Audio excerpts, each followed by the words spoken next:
Hello friends, आज इस video में हम जानेंगे एंटीबायोटिक्स के बारे में। यानी कि एंटीबायोटिक्स क्या होती हैं और कौन सी प्रॉब्लम में किस एंटीबायोटिक को यूज किया जाता है। इन सारी बातों को इस वीडियो में हम लोग देखने वाले हैं। तो जो एंटीबायोटिक्स होती हैं वो ऐसी मेडिसिन होती हैं जिन्हें हम बैक्टीरिया के अगेंस्ट यूज करते हैं।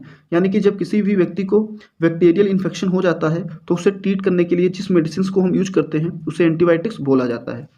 जो एंटीबायोटिक्स होती हैं वो सिर्फ बैक्टीरिया के अगेंस्ट यूज की जाती हैं।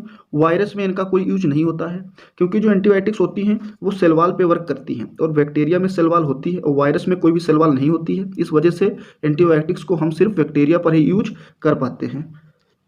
जो एंटीबायोटिक्स हैं, जैसे कि जो कुछ मेन एंटीबायोटिक्स हैं जो ज़्यादा यूज होती हैं, जैसे कि सिप्रोफ्लॉक्सासिन। तो सिप्रोफ्लॉक्सासिन जो एंटीबायोटिक होती है वो मार्केट में हमें सिप्लॉक्स के नाम से मिल जाती है। ये बहुत ही पॉपुलर ब्रांड है। सिप्लॉक्स 500 डोज में ये आती है। और इसके अगर यूजेस की बात करें तो ये बोन इन्फेक्शन में यूज होती है या कोई स्किन का इन्फेक्शन हो।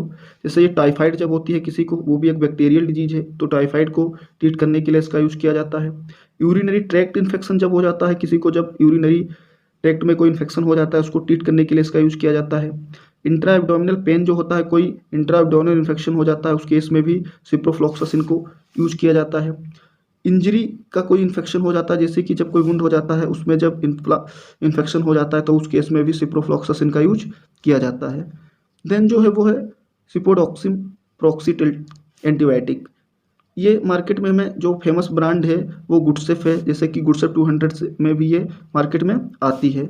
इसके अगर यूज की बात करें तो कोई ईयर इन्फेक्शन जब हो जाता है या फिर कोई यूरिनरी ट्रैक्ट इन्फेक्शन हो या जो हमारी नेजल केविटी होती है उसमें जो साइनस होते हैं उनमें जब इन्फ्लामेशन हो जाता है जिसे हम साइनोसाइटिस बोलते हैं, उस केस में भी इस एंटीबायोटिक को यूज किया जाता है।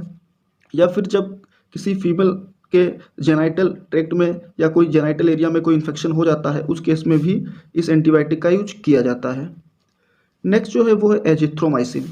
एजिथ्रोमाइसिन जो एंटीबायोटिक होती है वो मार्केट में AG500 के नाम से भी आती है। ये AG जो एजिथ्रोमाइसिन की ब्रांड है, ये काफ़ी पॉपुलर ब्रांड है। और इसमें अगर इसके यूज की बात करें तो जैसे जो सॉफ्ट टिश्यू होते हैं उसके इन्फेक्शन को ट्रीट करने के लिए एजिथ्रोमाइसिन का यूज किया जाता है। कोई थ्रोट इन्फेक्शन, जब हमें गले में कोई इन्फेक्शन हो जाता है, या कोई रिस्पायरेटरी ट्रैक्ट इन्फेक्शन जैसे कि कोई निमोनिया जैसे जब हो जाती है किसी व्यक्ति को, तो उसको ट्रीट करने के लिए, निमोनिया भी एक बैक्टीरियल डिजीज है तो इस केस में भी एजिथ्रोमाइसिन का यूज किया जाता है। नेक्स्ट जो है वो है सिफेक्सिम। सिफेक्सिम जो एंटीबायोटिक होती है वह सिफेक्स के नाम से मार्केट में आती है।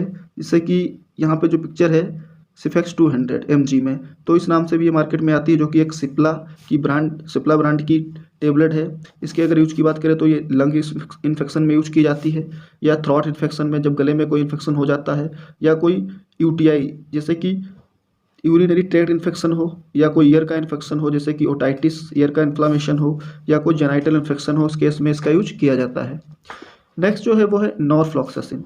नॉरफ्लॉक्सासिन एंटीबायोटिक का यूज करते हैं जैसे कि जब यूरिनरी इन्फेक्शन हो कोई, या कोई प्रोस्टेट का इन्फेक्शन हो, या कोई स्टमक में कोई GIT ट्रैक्ट में कोई इन्फेक्शन हो जाता है, जैसे कि जब डायरिया हो जाती है तब भी इस नॉरफ्लॉक्सासिन का यूज किया जाता है। ये नॉरफ्लॉक्स TZ के नाम से बहुत ही पॉपुलर ब्रांड है।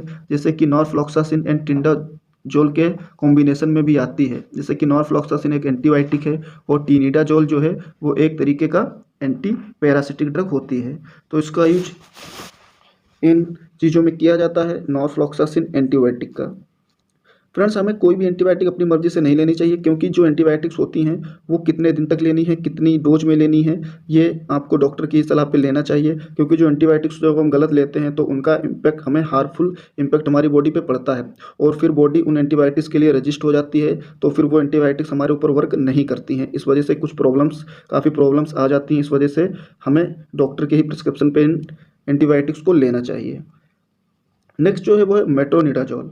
मेट्रोनिडाजोल एंटीबायोटिक जो होती है वो मार्केट में फ्लैजिल के नाम से आती है। जैसे कि फ्लैजिल 400 में भी हमें मिल जाती है।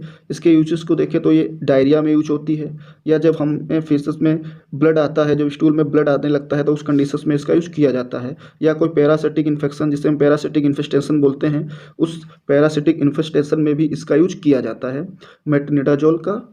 नेक्स्ट जो है वो है amoxicillin and clavulanate acid. Amoxicillin and clavulanate acid जो होता है ये एक पेनिसिलिन ग्रुप की एंटीबायोटिक होती है, जो कि हमें मार्केट में एमोक्सिक्लेव 625 और 375 mg में मिल जाती है। इसकी अगर पॉपुलर ब्रांड की बात करें तो एमोक्सिक्लेव 375 और मॉक्सिकाइंड और एगमेंटिन जैसी नाम से ये मार्केट में मिल जाती है। इसके अगर यूजेस को देखें तो जो ईयर इन्फेक्शन होता है, जो कान का इन्फेक्शन होता है, उसको ट्रीट किया जाता है, या कोई रिस्पायरेटरी ट्रैक्ट इन्फेक्शन हो, या कोई वुंड इन्फेक्शन हो, जैसे कि जब घाव हो जाता है उसमें जब पस हो जाता है, जब बैक्टीरिया ग्रो होती हैं तो उसको भी ट्रीट करने के लिए इस एंटीबायोटिक का यूज किया जाता है।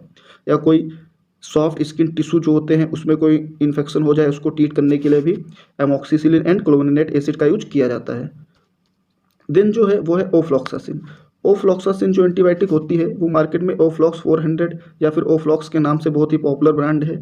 इसके अगर यूजेस को देखें तो ये जो लंग इन्फेक्शन होता है, जो हमारे फेफड़ों में इन्फेक्शन हो जाता है उसमें इसको यूज़ करते हैं, या कोई यूरिनरी ट्रैक्ट इन्फेक्शन हो, या गैस्ट्रो रिलेटेड कोई इन्फेक्शन हो जाता है जब हमारे पेट में कोई इन्फेक्शन हो जाता है, या क्रोनिक ऑब्स्ट्रक्टिव पल्मोनरी डिजीजेस जो होती हैं जिसे हम COPD बोलते हैं, उस केस में भी ओफ्लॉक्सासिन जैसी एंटीबायोटिक्स का यूज किया जाता है।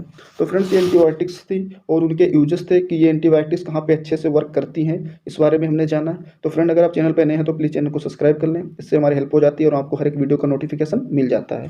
Thank you.